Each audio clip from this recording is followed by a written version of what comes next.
नमस्कार, 5 की बात में आपका स्वागत है। मैं हूं अखिलेश शर्मा। कांग्रेस के सांसद और पूर्व पार्टी अध्यक्ष राहुल गांधी की लोकसभा सदस्यता चली गई है। अब वो पूर्व सांसद हैं।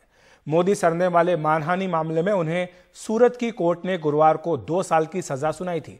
हालांकि सजा सुनाने वाली अदालत ने उन्हें तत्काल जमानत दे दी थी। साथ ही ऊपरी अदालत में अपील के लिए 30 दिनों का समय भी दिया था और सजा को निलंबित किया था। लेकिन संविधान के अनुच्छेद 102(1)(e) के तहत यह फैसला लेते हुए उनकी सदस्यता खत्म की गई है।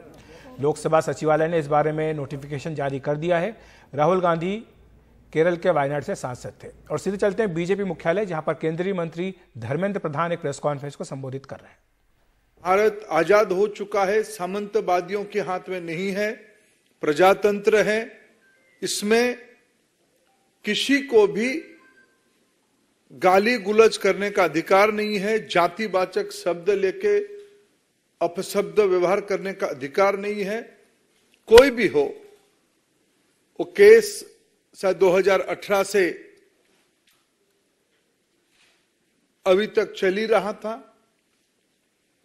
पक्ष विपक्ष अपने विषय रख रहे थे, ना उसमें सरकार या ना भारतीय जनता पार्टी की कोई संश्लिष्ट था, इन्वॉल्वमेंट था। न्यायपालिका ने बीते कल समाज में तनाव विभेद के आरोप में कांग्रेस पार्टी की सांसद को 2 साल की सजा सुनाई। इसमें ओबीसी समाज, जो आज चट्टान की तरह प्रधानमंत्री नरेंद्र मोदी जी के नेतृत्व के साथ, देश की एससी एसटी वंचित वर्ग जो प्रधानमंत्री नरेंद्र मोदी जी के साथ खड़े हुए हैं, जो स्टेटमेंट के माध्यम से केवल एक बार नहीं अनेक बार उनकी माताजी ने मौत की सौदागर कहा था। जहर की खेती उन्हीं लोगों की मुंह से आई थी। विभिन्न समय में अपशब्द व्यवहार करके एक समाज को, भारत की एक महत्वपूर्ण, भले ही सामाजिक दृष्टि से उनकी मर्यादा आजादी की 75 साल में उतना ना बन पाए, लेकिन प्रजातंत्र में ही अधिकार दिया था, बहुमत ही महत्व रखता है। ऐसे समाज से प्रधानमंत्री आते हैं, इसलिए उस समाज को, जाति को, गरीबी को ताच्छल्य करना, नीचा दिखाना, यह सब सीरीज ऑफ स्टेटमेंट की प्रमाण है। और न्यायपालिका ने उस मानसिकता के खिलाफ जजमेंट दिया, फैसला सुनाया। इसमें समाज को राहत हुई, सुकून मिली। मित्रों, सबको मालूम है भारत की जनप्रतिनिधि कानून 1951 के तहत किसी भी सदस्य को अगर सजा होती है तब उसकी सदस्यता चली जाती है। कि भारत में पहली बार नहीं हुई है। कई विधानसभाओं में और इस लोकसभा में भी कई मान्यवरों की सदस्यता गई है और इनकी पार्टी के पूर्व सदस्य अभी भी राज्यसभा में सदस्य रहे, सदस्य हैं। और देश की वरिष्ठ लॉयर कपिल सिब्बल जी ने कल ही कहा था, जजमेंट के साथ साथ सदस्यता जाना तय है। यह बहाना दिखाया जाता कि 30 दिन की समय था, ऐसा नहीं था। कानून कहती है सदस्यता आरोप सिद्ध होने के साथ साथ, दंड विधान होने के साथ साथ चली जाएगी। और मैं आपको एक बहुत पुरानी बात नहीं, लेकिन समय कैसे क्रूर होता है, समय कैसे निष्ठुर होता है, आपको याद दिलाना चाहूंगा। 2013 में जो साहबजादे आज और उनके लिए उनकी चाटुकार छाती पीट रहे हैं, हाय तौबा कर रहे हैं। 2013 की प्रेस क्लब की उस प्रेस कॉन्फ्रेंस को मैं याद दिलाना चाहूंगा। प्रधानमंत्री मनमोहन सिंह जी होते थे, उन्हीं की सरकार होती थी, उन्हीं की घर में ही रिमोट होता था, उन्हीं के फैसला था इस कानून को संशोधन करने के लिए। सजा होने के उपरांत कब सदस्यता जाएगी, उनकी सरकार एक ऑर्डिनेंस लाया था। उस ऑर्डिनेंस की मेरिट पे हमारा कुछ कहना नहीं है, लेकिन उस ऑर्डिनेंस को नॉनसेंस कह के फाड़ने वाले आज जब उसी कानून के चपेट में आए, आज उनको कष्ट हो रहा है। और मेरे मन में तो कभी कभी एक संदेह होती है, क्या वो सच में उनकी पार्टी उनकी सदस्यता को लेकर चिंतित था क्या? उनकी पार्टी में बहुत बड़े बड़े वकील हैं, देश की नामी दामी वकील उनकी पार्टी के वरिष्ठ सदस्य हैं। जब एक सदस्य ने कह ही दिया था कल सजाई घोषणा होते ही सदस्यता जाएगी। आप कुछ दिन पहले आप लोगों के माध्यम से देश देखा है, पवन खेरा जी की वारंट के चंद घंटों में बाद, 1-2 घंटे के बाद वो कोर्ट की दरवाजा खटखटाए, कोर्ट से रिलीफ लेके गए। उनको कौन मना किया था पिछले 24 घंटे में कोर्ट जाने के लिए? 30 दिन उनको मोहलत नहीं था। 30 दिन के अंदर अपील कर सकते हो, जाने वो अपना कानून जाने, अपना न्याय वकीलों को परामर्श करे, वो जो करना है करे। मैं एक विषय आज यहां गंभीर विषय उठाना चाहता हूं। आप तो एक हैबिचुअल ऑफेंडर हो ही, पहले से भी ऐसे घटना हुई है। मित्रों, कांग्रेस पार्टी चाहती है और विशेष करके उनकी प्रमुख परिवार चाहती है उनके लिए एक अलग आईपीसी बने। उस आईपीसी के तहत उनके ऊपर कोई सजा ना हो, उनके लिए कानून अलग हो, उनके लिए न्यायपालिका अलग हो। लेकिन उनको याद नहीं आ रहा है, भारत पिछले 75 साल से प्रजातंत्र की रास्ता अपना चुका है। हम आजादी का अमृत महोत्सव मना रहे हैं। प्रजातंत्र की इस इंस्टीट्यूशन में कानून सभी के लिए एक प्रकार होते हैं। आप पिछड़े समाज को गाली करोगे, अपशब्द लगाओगे, वंचित वर्गों को आप नीचा दिखोगे, कानून आपके लिए अलग चाहोगे, ये सेंस ऑफ एंटाइटलमेंट, सामंतवादी मनस्थिति की ये प्रतिफलन है, फ्यूडल माइंडसेट की रिफ्लेक्शन है। हम समूह से अलग है। क्यों? हम एक खानदान से आते हैं, हम एक परिवार से आते हैं, हम कानून से ऊपर है।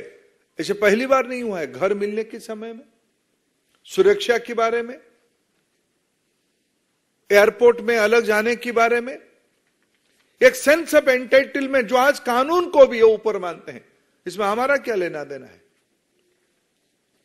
मित्रों, इसको भारतीय जनता पार्टी कठोर से कठोर शब्द में निंदा करती है। बाकी कुछ विषय मेरे मित्र आप उसमें जोड़ेंगे।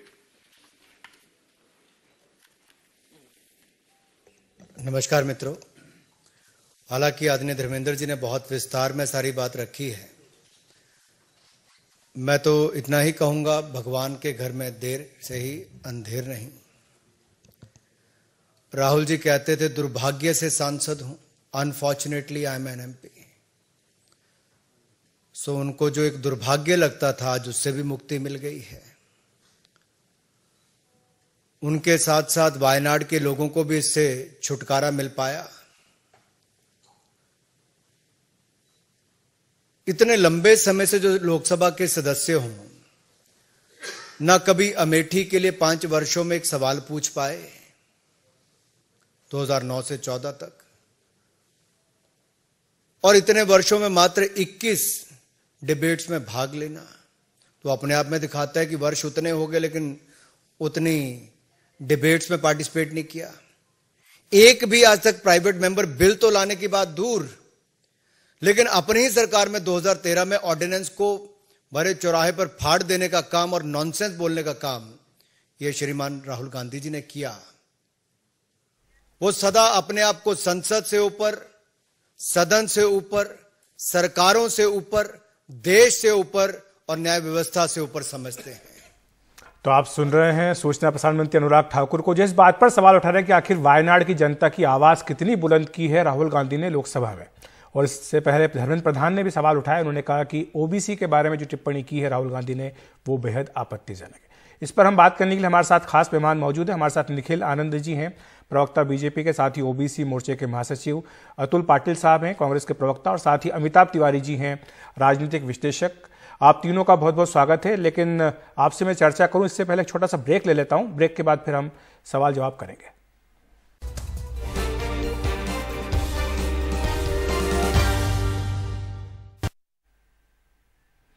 तो आज राहुल गांधी की लोकसभा से सदस्यता रद्द कर दी गई। इसके बाद कांग्रेस काफी आक्रामक है। कांग्रेस ने आरोप लगाया है सरकार के ऊपर कि वो लोकतंत्र से खिलवाड़ कर रही है। और इसमें महत्वपूर्ण बात यह भी है कि कई ऐसी विपक्षी पार्टियां जो अभी तक कांग्रेस के साथ नहीं दिखती थीं, राहुल गांधी के नाम पर बिदकती थीं, वो भी इसका विरोध कर रही हैं। हमारे साथ तीन खास मेहमान मौजूद हैं। निखिल आनंद जी हैं, प्रवक्ता बीजेपी के, महासचिव हैं ओबीसी मोर्चा के। अतुल पाटिल साहब हैं, कांग्रेस प्रवक्ता, और अमिताभ तिवारी जी, राजनीतिक विश्लेषक। सबसे पहले निखिल जी, आपके पास आना चाहूंगा। बीजेपी ने कहा है कि देश भर में जो ओबीसी मोर्चा है वो अभियान चलाएगा, पर 1 करोड़ परिवार से संपर्क किया जाएगा। बीजेपी क्यों इसको इतना बड़ा मुद्दा बना रही है, जबकि इस मामले में अब अदालत का फैसला भी आ चुका है? देखिए, ये सिर्फ अदालत के फैसले की बात नहीं, और जिस तरीके से पिछले दिनों जब से नरेंद्र मोदी जी राजनीति में आए हैं, खून का सौदागर कोई रावण कह देता है, कोई उनकी जाति को इंगित करके उनको अपमानित करता है। अखिलेश जी, इस देश में किसी भी शब्द से जो समुदाय को इंगित करता है, हम कोई एब्यूज या स्लर लॉन्च नहीं कर सकते। आप देखिए, इस देश में भाट और चारण 2 जातियां भी हैं। हम किसी को भाट चारण भी नहीं कर सकते। ऐसे में किसी एक तेल पेरने वाले समाज, जो एक बड़ी आबादी है इस देश में और पुरातन परंपरा से जुड़ी हुई आबादी है, उसको अगर जातिगत टिप्पणी के आधार पर आप कोई एब्यूज करते हैं तो क्या यह गलत नहीं है? किसी भी दलित जाति में किसी भी जाति का हो, अनुसूचित जाति जनजाति समुदाय से हो, आप जातिगत टिप्पणी नहीं कर सकते हैं। SC ST एट्रोसिटी एक्ट के तहत आप पर मुकदमा दर्ज हो सकता है जी। देखिए, सभी का सम्मान है, और मुझे लगता है कि राहुल गांधी जी में सोशल सेंसिटिविटी की कमी है। Any community belonging to OBC, EBC, देखिए नरेंद्र मोदी जी तो आज हमारे ओबीसी इमेंसिपेशन के एक सिंबल हैं। ही इज द सिंबल, और OBCs are taking pride of Narendra Modi जी।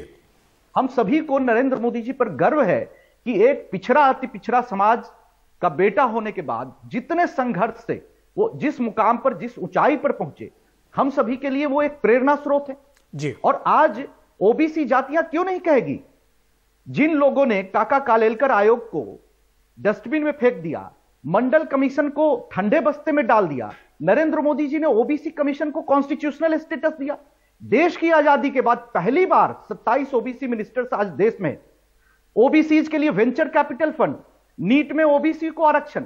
मैं तो कहता हूं कि मंडल कमीशन का जो निर्णय हुआ वीपी सिंह ने किया, तो उसमें भी भारतीय जनता पार्टी समर्थन कर रही थी, और मंडल कमीशन का जब गठन हुआ तो जनसंघ का समर्थन था।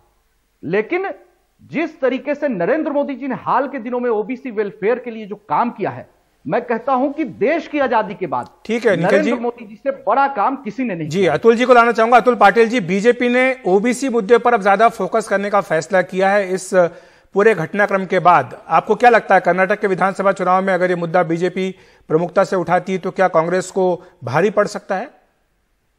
नहीं, ऐसा अखिलेश जी पूरे दुनिया को मालूम है, देश को मालूम है कि ये मनुवादी विचारों से जुड़ी हुई पार्टी है, जिन्होंने सदियों से पिछड़ी जातियों की प्रताड़ना की है, उनका प्रतिशोधन किया है, और उन्हें एक ऐसे तबके में ढकेल दिया है जो बाद में आंदोलन हुआ, कांग्रेस का भी आंदोलन हुआ। इन्हें बता दूं मैं, 1917 में अस्पृश्यता निवारण का जो पहला रेजोल्यूशन आया वो कलकत्ता के अधिवेशन में आया। ये ग्रो होते होते जो है उनको अधिकार दिए गए, और सारे अधिकार कांग्रेस के जमाने में ही मिले हैं।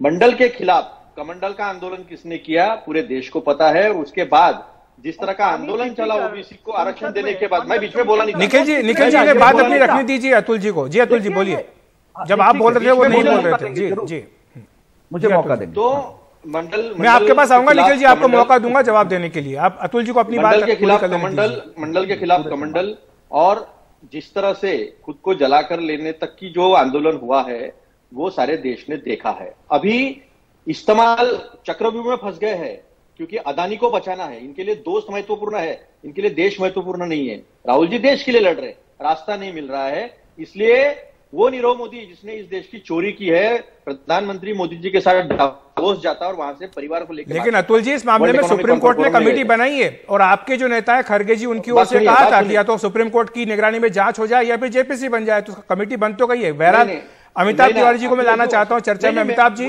आप किस तरह से देखते हैं जो ओबीसी कार्ड बीजेपी खेल रही है? बीजेपी को लगता है कि जो कर्नाटक के विधानसभा चुनाव है उसमें एक बड़ा मुद्दा ये हो सकता है। अमिताभ जी, अखिलेश जी आपने मुझे बात नहीं करने दिया।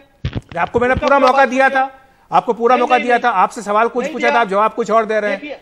अमिताभ जी आपके पास आना चाहूंगा। अमिताभ जी लेक्चर दे रहे हैं, मुझे 10 सेकंड और दीजिए। मेरी विनती है आपसे, मुझे 10 सेकंड और दीजिए जी। तो आज के तारीख में जब जातिगत जनगणना ओबीसी के लिए महत्वपूर्ण, उनके रिजर्वेशन के लिए नहीं दिया। महाराष्ट्र में इन्होंने ओबीसी का रिजर्वेशन खत्म किया है। 2 साल से कोई भी महानगरपालिका नगरपालिका में उसके चुनाव नहीं हुए। तुषार मेहता जो महाधिवक्ता है वो खड़े नहीं होते हैं और फिर डेट पे डेट मिलती है। तो ये सारा इनका जो है ये क्या है? बिल्कुल, इस मुद्दे पे निखिल जी का जवाब लूंगा कि कई राज्यों में चुनाव क्यों नहीं हो पा रहे हैं और ये जो मांग उठ रही है जो कांग्रेस के प्रवक्ता कह रहे हैं इस पर आखिर क्या है नहीं मानने वाला है। लेकिन अमिताभ जी आप इसको किस तरह से पॉलिटिकली सिग्निफिकेंस देखते हैं कि जो राहुल गांधी का सदस्यता जाना और उसके बाद कांग्रेस का सड़कों पर उतरना, क्या ये एक विपक्षी एकता की धुरी बन सकता है? क्योंकि ऐसी पार्टियां विपक्ष की जो अभी तक राहुल के नाम पर बिदकती थी, ममता बनर्जी, टीएमसी, वो भी इस कार्रवाई का विरोध कर रही है। देखिए, विपक्षी एकता की धुरी बन सकती है लेकिन एक 100% यूनाइटेड ऑपोजिशन होगा ऐसा तो मुझे लगता नहीं है, जैसा 1977 में लगभग हो पाया था। ओबीसी, देखिए ये इस मुद्दे के बहुत पहलू हैं। अगर आपने प्रेस कॉन्फ्रेंस पे ध्यान दिया तो ओबीसी का अपमान, उनकी एंटाइटलमेंट की बातें, रिपीट ऑफेंडर है, डेमोक्रेसी खतरे में है, ऐसे बयान देते हैं।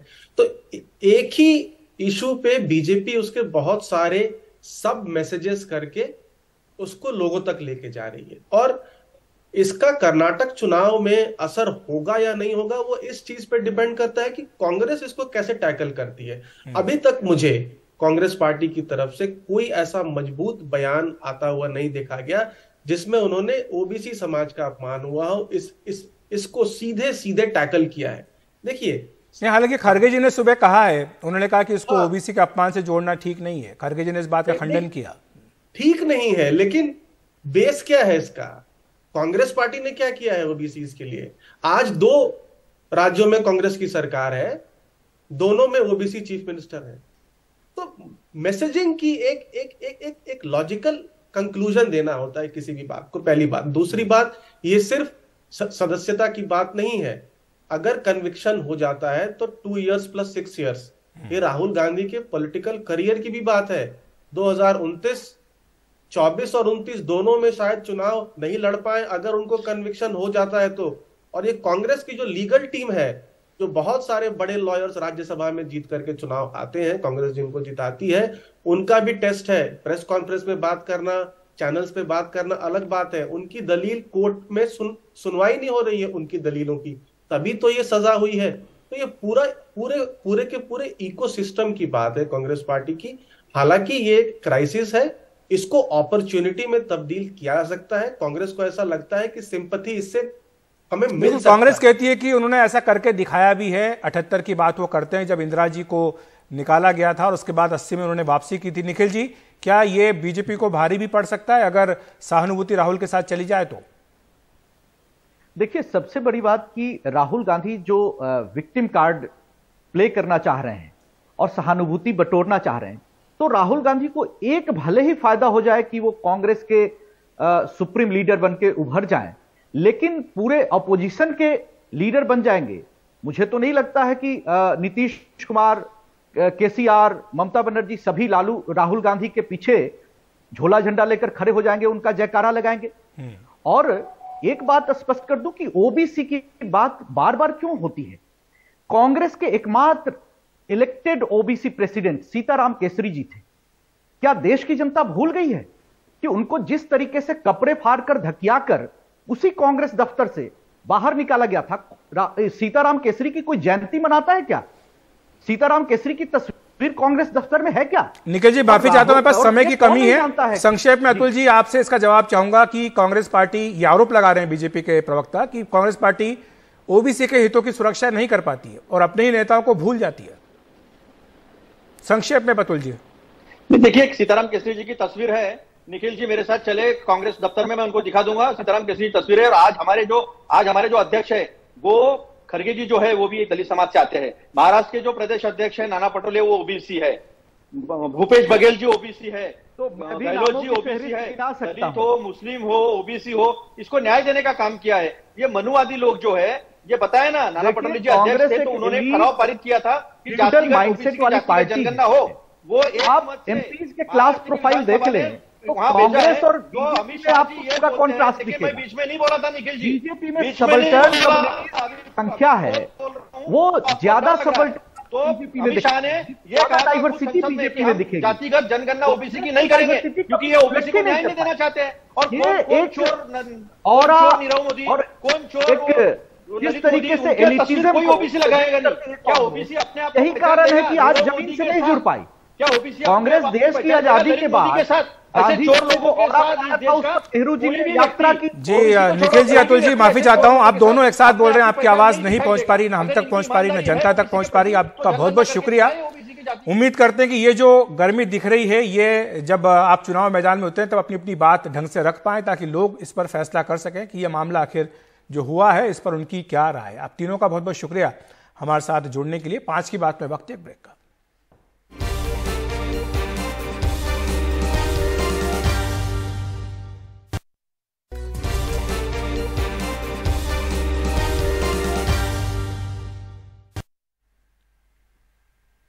लोकसभा की सदस्यता जाने के बाद राहुल गांधी ने थोड़ी देर पहले एक ट्वीट किया है। उन्होंने लिखा है कि मैं भारत की आवाज के लिए लड़ रहा हूं, मैं हर कीमत चुकाने को तैयार हूं। प्रधानमंत्री नरेंद्र मोदी ने आज अपने संसदीय क्षेत्र वाराणसी को 1780 करोड़ की योजनाओं की सौगात दी। इनमें जन सुविधा से जुड़ी 28 विकास परियोजनाओं का उद्घाटन और शिलान्यास शामिल है। इस दौरान पीएम मोदी देश के पहले सार्वजनिक परिवहन रोपवे की आधारशिला भी रखी। इस रोपवे के बनने से काशी विश्वनाथ जाने वाले श्रद्धालुओं को सुविधा होगी। आज सबसे पहले पीएम मोदी रुद्राक्ष कन्वेंशन सेंटर में वन वर्ल्ड टीबी समिट में भी शामिल हुए। विकास की एक और नई इबारत। तो 5 की बात में इतना ही। नमस्कार।